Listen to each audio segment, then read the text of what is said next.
মানুষ মানুষের অবস্থানকেই ভালোবাসে।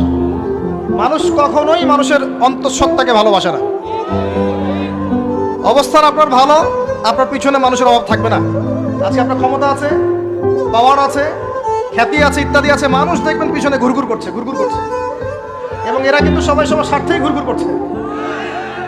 এর বাইরে আল্লাহ পাক কিছু মানুষের মনে আল্লাহর পক্ষ থেকে মহব্বত দেন, এটা আলাদা বিষয়।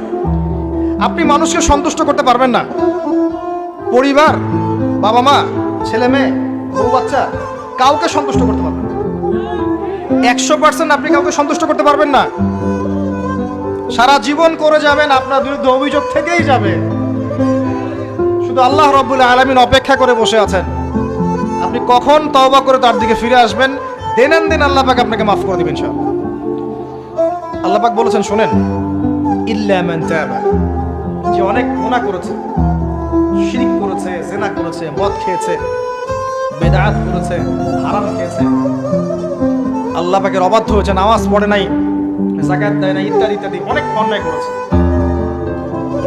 একদিন তওবা করে ফিরে এসেছে। আল্লাহ পাক বলেছেন ইল্লা মান তাবা, যে ব্যক্তি তওবা করে ফিরে আসলো, ওয়া আমানা, এবং ঈমান নিয়ে আসলো, ওয়া আমিলা আমালান সালিহান, এবং এখন থেকে সৎ আমল করা শুরু করলো, হোক সে নারী বা পুরুষ, যে কেউ, যে কোনো বয়সের, যে কোনো বর্ণের, যে কোনো ভাষার, যে কোনো দেশের, এগুলো কিচ্ছু যায় আসে না আল্লাহ পাকের। ইন্নাল্লাহা লা ইয়ানজুরু ইলা আজসামিকুম ওয়ালা ইলা সুওয়ারিকুম ওয়ালাকিন ইয়ানজুরু ইলা কুলুবিকুম ওয়া আমালিকুম।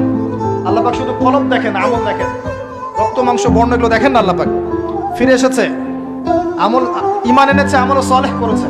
আল্লাহ পাক বলছে উলাইকা, এরাই তারা, ইউবাদদিলুল্লাহু সাইয়্যাতিহিম হাসানাত, এরাই সেই ব্যক্তি যাদের সমস্ত গুনাহকে আমি আল্লাহ নেকি দিয়ে পরিবর্তন করে দেব। আল্লাহ অপেক্ষা করছেন আপনার জন্য।